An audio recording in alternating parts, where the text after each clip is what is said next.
You know, mobile devices are really interesting, regardless of actual technical legal ownership. It's always been fascinating to me, whether it's a BlackBerry that the corporation owns or it literally is something the employee bought. People take their mobile devices very personally. They always address them, it's my phone, without regard to who actually paid for it, who actually owns it. It's always been a very personal piece of electronic equipment that people carry. And I think it really, that possession shapes a lot of folks' view. You mentioned something very interesting to me, and it's something that I've been passionate about over the years, and that's the extended enterprise. Gone are the days where the only people we worry about are those in our Active Directory. We have business partners, contractors, distributors, insurance agents, you name it. I mean, almost every industry has somebody that's kind of just people that work with us but not for us. Was that something you contemplated from day one, or was that something that... Yes, we took all of these factors together and said, this is the case for change. This is why we need to have a platform that we can accommodate these different interests in. It was very much from the beginning. And are you still maintaining the corporate-owned program as well, or is it strictly? Yes, the corporate-owned program focuses on the commercial people. It really came down to what phone numbers do we want to keep hold of that won't walk away to a competitor more than anything else. Interesting, interesting. So from a regulatory perspective, you know, all of you have concerns, different ones, but concerns nonetheless about regulations that you're subject to. How did that color the construction of your BYOD policy? Jim, you want to start? Yeah, so for us, we're actually really not tied into HIPAA data because we're, as a pharmaceutical company, we don't really have any patient information. But PII for our employees' information is really big on us. And so when we were looking to go down this road for how we could securely allow people to use their own device, our original thought was, frankly, just to use ActiveSync and let it work with the device. And the irony is, again, back in 2009, I started just, talking to our customers, our internal employees, my customer, about, what are your thoughts? What if I did some type of a program? And 2 people out of the probably 100 that I spoke with said, I said, well, if your phone is reported lost or stolen, we'll wipe all of the data off of it. And they said to me, you can't do that. And I said, sure I can. I'd use this software in the back end, ActiveSync, I'd send a command and boom, it would be gone. They're like, no, you can't do that. It's my data. And I looked at them like, you've got to be kidding me. It's reported lost or stolen. It's in the hands of a stranger. Why would you not want me to wipe that device? It's my data. You can't do that. So we went in search of something that would allow us to containerize that information so our corporate data would be here and our personal data would be there. My security engineer, Ian, went out and he found good. And it's what really allowed us to safeguard our corporate data. So you report your device lost or stolen, we'll wipe the good container, keep your personal stuff, let the strangers have your playlist and your photos, I don't care. But that's really how we were able to separate any corporate information from everything else out in the wild. So. Now, Sarah, in Europe especially, I mean, privacy is an entirely different topic. I mean, there's people that are concerned about it in the U.S., but in Europe, it's more of a human right than a legal concern. How did that affect your choice of solution and your path forward? So if it's customer-facing roles where people have iPads, they're locked down corporate iPads. So even though they can use them for personal use, there's lots of things they can't do, kind of, Facebook, kind of things. So that could, we can instantly switch those, so we know that that was safe. And obviously from a good perspective, exactly the same. It's containerized so that we can wipe it instantly. And the European laws are very different and much tighter than a lot of the UK laws. So we just worked with the guys over there in the legal teams, but good was the thing that gave them the confidence. And because we'd used it so much longer in England and had, minimum any kinds of scares, and they went with it. So let's talk a little bit about the construction of your policy and the folks that you work with. Presumably, all of you worked with a team of people to actually come up with your eventual policy. I'm curious, being in human resources, that must have been just an interesting, different viewpoint in terms of what you were doing and why. Looking back on that process now, is there anything that you would have perhaps done differently in the construction of the team or leading that team? I don't think so with the policy per se. A thing that really surprised us, and it's interesting your comment about that personal right of having a device. You know, we deployed 10,000 iPads to our retail branch network, and we thought that people would be really excited about that.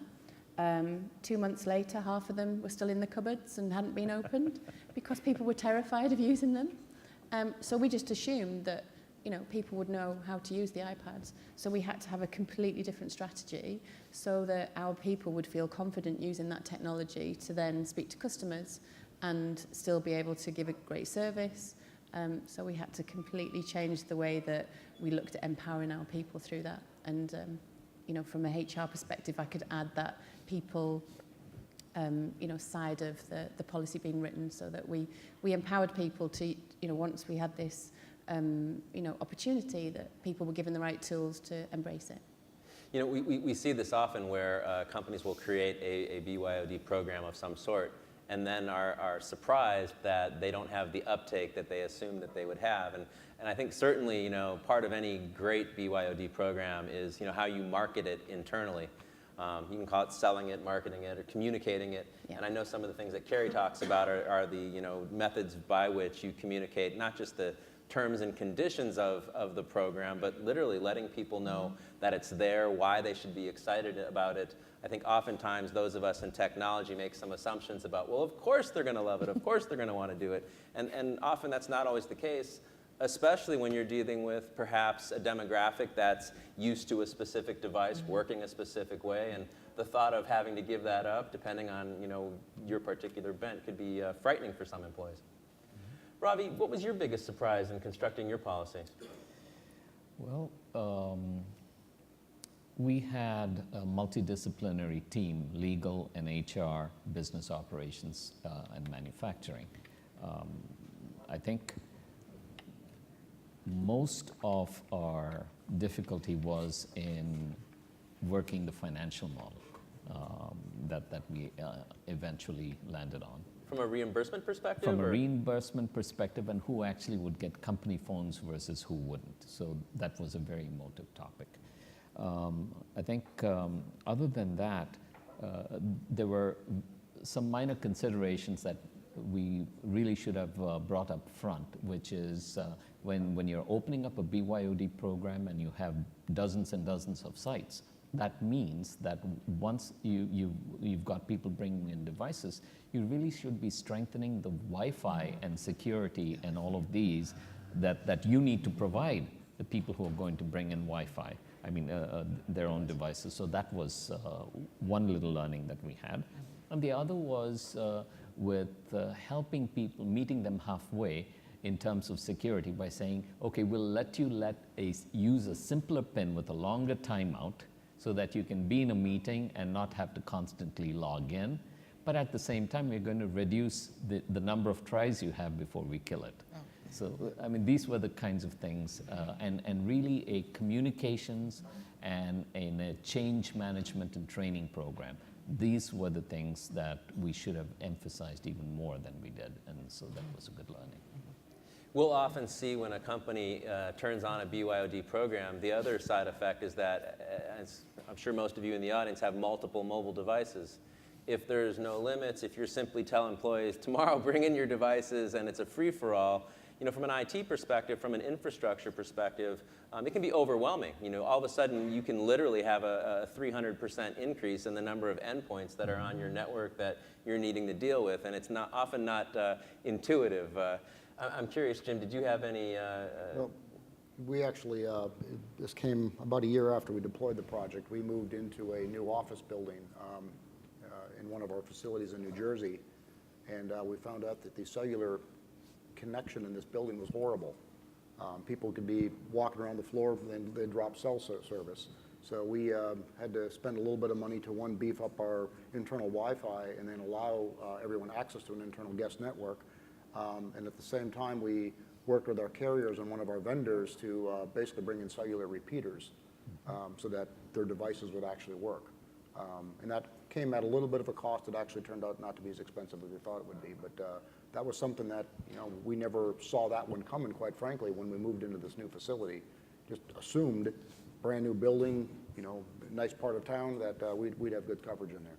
So Have any of you dropped desk phones as a result of having? we contemplated it. In fact, when we expanded India to another office building, where we seriously took a look at, should we just provide the smartphone as their only phone? And we actually backed off on it. This was maybe 2 years ago. And the real issue around it was we had a little bit of grumbling about people saying that they were using too much of their voice plan on their phone, and they didn't, this is before pretty much, you know, unlimited everything. But there's too much grumbling about it. We thought if we did that, we might have to increase the stipend to give them more money, which I absolutely didn't want to do. YouTube wasn't taking up the bandwidth, it was the business data. It was the business, yeah. So we have a few minutes left, and I think it would be useful to have everyone, Carrie, you as well, given your experience here. I'd love it if each of you would think about your particular BYOD program, and looking back on it, what's something we can offer our audience that was perhaps something you learned during that process, or was a surprise, or can you help our audience members perhaps avoid a pothole that you stepped in? Sarah? For us, it would be involve HR. Right from the beginning, they shouldn't be blockers. They should be there supporting the program and just giving the people element and looking at all the positives that you can achieve by having much more mobility and flexibility for your workforce. HR involvement. Jim? For us, it was really our privacy function, which when we developed our program didn't exist. So if you have a privacy function, please involve them now. But after the fact, they got involved and wanted to say in what we were doing, and it's been a painful past several months as we worked through them with, to be blunt, a silly little disclaimer when they install the application. So. Okay. Privacy. Robbie? Yeah, and for us, it was a lot of legal, regulatory, and privacy kinds of considerations, particularly in Europe. There were broader considerations such as, if someone has their own personal device, is that discoverable or not? So there are other legal questions around it. But especially in Europe, especially in Germany, and getting things through the work councils, we're still working on it. So that has been a serious challenge. I've heard that one before, e-discovery. For those of you who are subject to that or see that, definitely something to contemplate early on. Carrie, with all the customers you've worked with all of the, I'd like actually to address the e-discovery question. Please. Because I get that question very often. And something that we have found is rather than setting up in your policy or your other communications that the employer has the right to confiscate or to impound the device, is to appeal to your employees and your users' sense of corporate citizenship. Work with your attorneys to soften that language a bit and say the employee will voluntarily surrender the device because we all, and I've told our general counsel this, if he needed my smartphone to defend good, and it was needed for a deposition, even though I think the chances of that are, very remote, I'd be happy to give him my cell phone. Now, my smartphone. What I need in exchange, though, is I either need a loaner device or I need a new I need a new smartphone, right, to replace not only for the business use that I use my smartphone for, but for the personal use.